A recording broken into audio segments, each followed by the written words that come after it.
हाय, good morning, सत श्री अकाल, आदाब, नमस्कार, वणक्कम, जय हिंद और हैप्पी न्यू ईयर। नया साल आप सभी को बहुत बहुत मंगलमय हो। और 2023 वैसा ना हो जैसे तो 2022 था, 21 था। कोरोना जा चुका है, लेकिन उसकी आत्मा अभी भी भटक रही है। और चलिए बताता हूँ, आज का टॉपिक बहुत इंपॉर्टेंट टॉपिक है कि आपके अगर आपका जैसे कि आजकल कॉकटेल फीवर चल रहा है। कॉकटेल फीवर मैं बोल रहा हूँ क्योंकि सारे वायरस गुत्थम गुत्था हुए पड़े हैं, है ना। फ्लू, कोविड, कॉमन कोल्ड, पता नहीं कौन सा है, क्या है, चल रहा है बस भगवान भरोसे। तो कॉकटेल फीवर है तो कॉकटेल ही ट्रीटमेंट है ना, जैसे कुछ ऐसा। अब चलिए बताता हूँ, काम की बात करता हूँ, ज़्यादा नौटंकी नहीं करूँगा। हर घर में फीवर के पेशेंट हैं, गला खराब है, खांसी है, नज़ला है, जुकाम है, ये है, वो है। कोविड टेस्ट करा सकते तो करा ले, मैं तो इतना ही बोलूँगा। लेकिन मैंने अपने पहले वीडियो में बताया कि कब आपको चिंता करनी है, जब आपके सिम्टम ज़रूरत से ज़्यादा हो जाएं। और ये मैं कल बता चुका हूँ, फिर इस पे बताऊँ क्या। अब मेन बताना है मुझे कि अगर आपका सोर थ्रोट है तो उसकी इम्यूनिटी बढ़ाने के लिए क्या करें, हो जाता है तो क्या करें, फीवर ना उतरे तो क्या करें। तो आज बहुत सारे सवालों के जवाब हैं जो आप मेरे से पूछते रहते हैं मेरे कमेंट सेक्शन में। पहली चीज़, अगर आपका बुखार 102, 103 से ऊपर जा रहा है, नहीं उतर रहा है, तो वैसे तो अगर आपको फीवर आता है तो आपको सिंपल पैरासिटामोल, जो किसी भी डोलो के नाम से आती है और क्रोसिन के नाम से आती है, कालपोल के नाम से आती है, वो आप स्टार्ट कर सकते हैं। 6-6 घंटे बाद ले सकते हैं अगर आपको उससे एलर्जी नहीं है तो। ठीक है, ये मैं डोज अडल्ट की बता रहा हूँ, बच्चों की नहीं। 650 mg आप ले सकते हैं अगर आपको कोई एलर्जी नहीं है।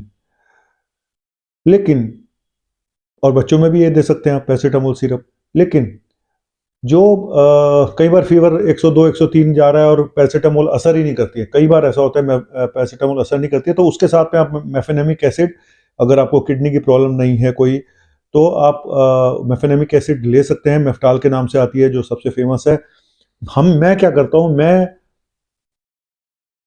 6-6 घंटे पे उसको रिपीट कर देता हूँ अगर फीवर नहीं उतरता। जैसे अभी हमने पैरासिटामोल दी और उसके बाद हमने नेक्स्ट मेफ्टाल दे दी, फिर पैरासिटामोल दे दी, फिर मेफ्टाल दे दी। इस तरह से करके 6-6 घंटे बाद, बहुत ज़्यादा होता है तो हम 4 घंटे बाद भी रिपीट कर देते हैं।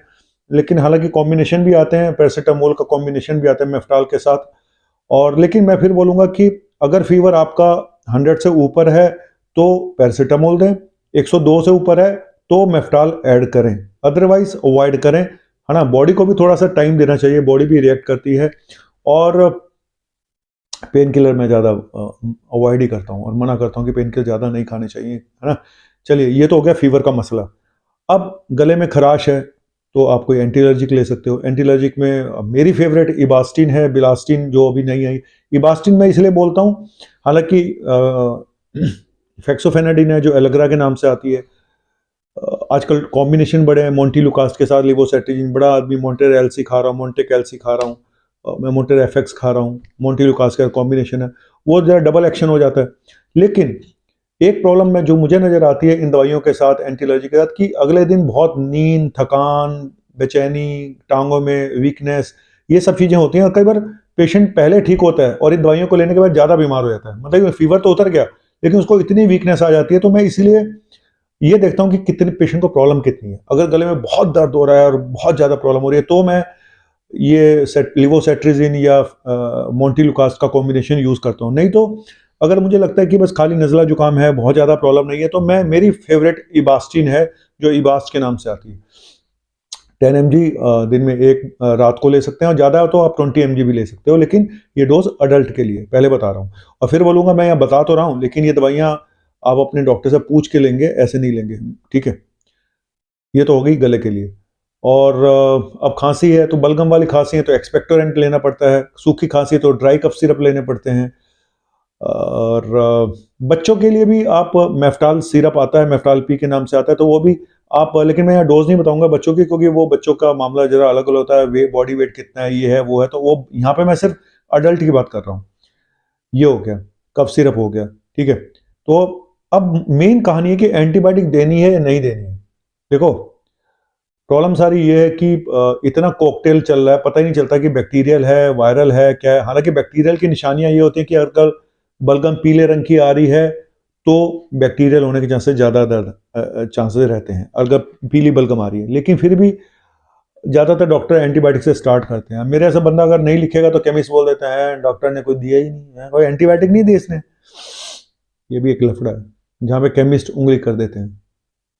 तो और पेशेंट भी कहता है डॉक्टर साहब कोई एंटीबायोटिक दे दो, नया साल है, ये ना हो भी मैंने बाहर भी जाना है, मैं 4-5 दिन घूमने भी जाना है, डॉक्टर साहब बढ़िया सा टी ला दे दो, तो स्ट्रॉन्ग सी बढ़िया सी दवाई दे दो। ले भाई, ले एंटीबायोटिक। इतनी ओवर एंटीबायोटिक का यूज़ करके इसलिए फिर एंटीबायोटिक रेजिस्टेंस डेवलप हो रहा है और एंटीबायोटिक काम नहीं कर रही है, करती नहीं है।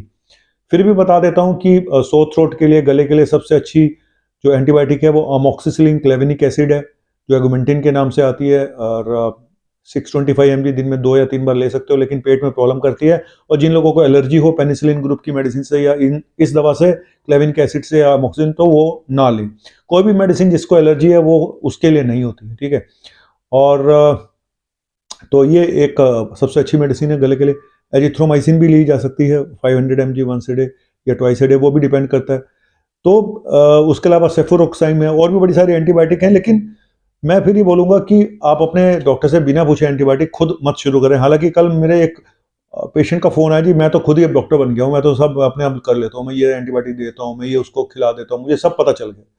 सर ये जो अधकचरी नॉलेज होती है ना, कई बार बहुत खतरनाक होती है। और मैं फिर बोल रहा हूँ, मिस यूज, एंटीबायोटिक का मिस यूज बहुत हो रहा है। पेशेंट को भी पेशेंस नहीं है, पेशेंट को पेशेंस नहीं है, और डॉक्टर के पास इतना टाइम नहीं है कि वो तुम्हारी बकबक सुने, तुम्हारा इंटरनेट की तुम्हारी नॉलेज सुने। वो कहता है ठीक है भाई, ले और निकल। केमिस्ट भी खुश हो जाता है। अब मेरे ऐसा डॉक्टर अगर एंटीबायोटिक नहीं लिखेगा तो मेरा पर्चा, उसको 100 रुपये का पर्चा मिलेगा, केमिस्ट को 100 रुपये की इनकम होगी। मतलब कि एक दिन की, 3 दिन की दवाई 100 रुपये की आई मान लो, या है ना। और दूसरा डॉक्टर एंटीबायोटिक 2-2 लिख के दे रहा है तो उसका पर्चा 1000 रुपये का बनेगा, तो वो कहेगा वो डॉक्टर ज़्यादा अच्छा है, आप उसके पास जाओ। ये फैक्ट बता रहा हूँ। जो डॉक्टर आज मुझे पता चला कि जो डॉक्टर ज़्यादा दवाइयाँ लिखते हैं उनकी प्रैक्टिस ज़्यादा चलती है, क्योंकि केमिस्ट उन्हीं को रेफर करता है। ज़्यादातर केमिस्ट, मैं सबकी बात नहीं कर रहा हूँ, ज़्यादातर केमिस्ट। और हर कोई क्या बताऊँ मैं, अब ये छोड़ो, इस नेक्सस को भूल ही जाओ। तो कुल मिलाकर ये अलग घन चक्कर है, मैं इस पर नहीं जाऊँगा। टॉपिक सोर थ्रोट है। और क्या करें, कफ सिरप हो गया, एंटीबायोटिक हो गए, ये हो गया। लेकिन सबसे ज़रूरी है गरारे करें, स्टीम लें, और काढ़ा वाड़ा आप ले सकते हैं। और काढ़े में जो हम बनाते हैं तो वो मैं आपको बता देता हूँ कि काढ़ा अगर आप पीना चाहें, बनाना चाहें, तो वो मैं आपको यहाँ पे बता देता हूँ, है ना। तो वो है कि आप और गर्म चीज़ें लें, गर्म सूप हो गया, है ना, चाय हो गई, है ना। तो ये चीज़ें गले को आराम करती हैं। और कुछ चीज़ें मैंने इंस्टाग्राम पे बताई हैं, वो आप देख लेना। मेरे नाना जी और दादाजी क्या करते थे, है ना, वो उनके कुछ टोटके थे, वो भी बड़े काम के थे। तो इंस्टाग्राम का डॉक्टर नवनीत कालरा के नाम से, DRNAVNEET के कालरा के नाम से, तो वहाँ पे जाके फॉलो कर लो। इसी बहाने देखो, कुछ पाने के लिए कुछ खोना पड़ता है। हर चीज़ यहाँ बताऊंगा तो वहाँ कौन आएगा। और काढ़ा आप घर में बना सकते हो। मैं तो सिंपल चाय बना लेता हूँ, उसी में ही काढ़ा हो जाता है मेरा तो। नहीं तो आप जैसे कि आपने थोड़ी अदरक ले ली, थोड़ी दालचीनी ले ली, थोड़ा लौंग, 1-2 लौंग ले लिए, इलायची ले ली, छोटी इलायची, बड़ी इलायची, है ना, और काली मिर्च। तो इन सबको उबाल लो, और थोड़ी इसमें वो भी डाल दो अगर तुलसी। तो इनको उबाल लो 7-8 मिनट के लिए, और इसको ठंडा करके 1 कप सुबह, 1 कप शाम को पी लो, तो बढ़िया फ़ायदा करेगा आपको, बढ़िया करेगा, बहुत बढ़िया। तो ये ये तो वैसे ज़्यादातर लोगों को पता है, और मैं चाय पीता हूँ यही वाली। लेकिन मुझे गरारे करने में ज़्यादा विश्वास है। मेरा जैसे ही शुरू होता है मैं फटाफट गरारे कर लेता हूँ और मैं ठीक हो जाता हूँ। मेरी नौबत ही नहीं आती वहाँ तक जाने की। और लोग, आज दिक्कत क्या है कि अब बच्चे मानते नहीं है, अब वो कोल्ड ड्रिंक पियेंगे जी, चिल्ड पियेंगे, अगले दिन सारे बीमार। तो अब नया साल है, अब बोतलें खुलेंगी। आज ला पिला दे साकिया मैं खाने के बाद, आज बोतलें खुलेंगी, है ना। फिर 1-2 पैक जाने के बाद तो इंसान को वैसे ही पता नहीं होता, वो आत्मा परमात्मा में लीन हो जाता है। उसके बाद तो अपनी बीवी भी अच्छी लगनी शुरू हो जाती है, और अपनी बीवी को भी ऐसे देखता है वो। दूसरे की बीवी बैठी हो तो एक अलग चीज़ है, फिर अपनी बीवी भूल जाता है। अगर घर में अकेला है तो बीवी है तो बीवी भी अच्छी लगनी शुरू हो जाती है। तेरे लिए साड़ी लेकर आऊँगा, बहुत दिन हो गए तेरे लिए कोई गिफ्ट नहीं दिया। बीवी भी सोच रही होती हाँ, ये मैं सुनते सुनते कान पक गए, दारू पीते हैं और सुबह तक भूल जाएंगे। क्या करें यार, दारू चीज ही ऐसी। तो आज दारू खुलेगी, कोल्ड ड्रिंक खुलेंगी, सब कुछ खुलेगा, और कल कल सबके गले खराब होंगे, क्योंकि ऑलरेडी इतने वायरस घूम रहे हैं। कॉकटेल फीवर शुरू हो जाएगा। तो इस कॉकटेल से जो आज शुरू होगी वो कल आपको कॉकटेल फीवर देगी। इसीलिए नाम रखा कॉकटेल फीवर और कॉकटेल इलाज। ठीक है, इसी को कॉकटेल इलाज कहते हैं। जो एंटीबायोटिक भी दे दो, ये भी दे दो, वो भी दे दो, कुछ तो काम करेगा। काढ़ा भी दे दो, फलाना भी ढिंको, सब कुछ दे दो। इंसान को भी बहुत जलती है भाई। मेरे यहाँ तो एक से बढ़ के एक कलाकार है।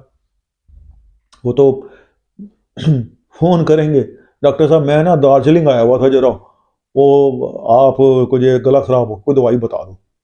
मैंने कहा अच्छा, दार्जिलिंग आए हो? मैंने कहा हाला, अभी कैमरे में देखा, एक गली में से होके जा रहा था। मैंने कहा अच्छा ठीक है, अकाउंट में पैसे डाल दो कंसल्टेशन के। नहीं नहीं, मैं तो शाम को आ ही जाऊंगा फ्लाइट पकड़ के, शाम को दिखा दूंगा। ये हाल है पैसे के नाम पे। तो ये नौटंकी दुनिया भर चलती रहेगी। आज हम नए साल पे कस्में खाएंगे बड़ी बड़ी, ये करूंगा मैं, कल से ये करूंगा, परसों से ये करूंगा, तरसों से ये करूंगा। 2-4 दिन जाएंगे, कपड़े खरीद लेंगे जिम जाने के, उसके बाद आऊं। तो भाई कोविड ने अपना रूप दिखा चुका है, तो आप भी अपना रूप बदल लो। ठीक है, तो चलिए चलता हूं, और नया साल आप सभी के लिए मुबारक हो। उतना ही खाना, उतना ही पीना जितना डाइजेस्ट हो पाए। और गले के लिए मैं फिर बोलूंगा, ठंडा मत करना। दारू भी पीनी है तो गर्म पानी डाल के पीना। बहुत एक्सपीरियंस है मुझे। और पी तो हमने भी है कॉलेज टाइम पे। अब सूफी संत हो गए, बात अलग है। नहीं तो हम कौन सा कलाकार कम थे। हाँ चलिए चलता हूँ नए साल पे, और इतना ही बोलूंगा, हुई महंगी बहुत ही शराब के, थोड़ी थोड़ी पिया करो, पियो लेकिन रखो हिसाब, थोड़ी थोड़ी पिया करो। थोड़ी थोड़ी पिए कैसे इंसान में? बोतलें भरी पड़ी हैं, फ्री में मिल रही दिल्ली में, एक के साथ एक फ्री। कैसे पिए थोड़ी थोड़ी?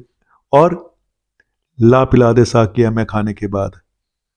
देखो, मेरे से इंसान को तो नशा बिना पिए ही रहता है हर समय। क्योंकि अगर आप अपने पैशन के साथ जुड़ जाओ, किसी अच्छी चीज़ के साथ जुड़ो, आपको किसी में खाने की, किसी साथी की जरूरत भी नहीं होती। अपने आप से प्यार करना सीख जाओ, आपको किसी की जरूरत नहीं पड़ेगी। मैं सच बता रहा हूँ। तो मैं तो एक तरह का संत बन चुका हूँ, मुझे किसी की जरूरत नहीं पड़ती। कोई मेरे से बात करता है तो ठीक है, करता है तो ठीक है, सब कुछ ठीक है, बस खत्म। तो ऐसे ही आप भी बन जाओ। ये जाते जाते कुछ मोटिवेशनल लाइनें बता रहा हूँ आपको। ठीक है, और चलिए शुक्रिया, हैप्पी न्यू ईयर। नया साल फिर बोलूँगा अच्छा जाए आपके लिए। मेरे पास पहले दिन मुझे पता नहीं आएंगे लोग, क्योंकि पहले दिन चले गए तो ज़िंदगी भर जाना पड़ेगा। ये लोगों के दिमाग ख़राब है, मतलब ये सोच है। आज भले ही अपनी ऐसी तैसी कराएं, बाहर का खाना खाएंगे भर भर के, सुबह लूज मोशन हो रहे होंगे, उल्टियाँ हो रही होंगी इतनी दारू पी के, लेकिन डॉक्टर के पास नहीं जाएंगे। ठीक है, अपना बेड़ा गर्क खुद इंसान कराता है, अपना नया साल खुद खराब करता है, और फिर गालियाँ गालियाँ हम डॉक्टर्स को पड़ती हैं मेरे भाई। चलिए चलता है आपका अपना शशि कपूर। क्या, बस बहुत हो गया यार, अब बकवास ज़्यादा हो गई। Thank you, bye.